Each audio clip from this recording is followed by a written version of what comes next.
हाँ जियो तो इधर है नेटवर्क टावर टावर लेकिन नेटवर्क नहीं है नहीं मतलब समझ में क्या बोला हम करने का खाली होगा ये वो देख रहा है दिखाई देता है उसको क्या करेगा लेकिन हम पैसा डाला है लेकिन काम नहीं है अंबानी साहब देखो ये टावर रताछरा में है देख देख देख ठीक से देख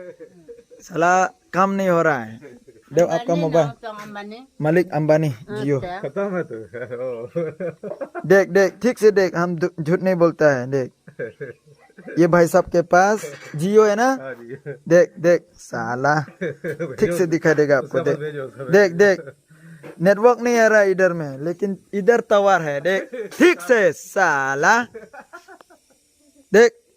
पैसा बर्बाद कर रहा है बेकार का बेकार और ये मालिक भी खत्म करो नेटवर्क ठीक करो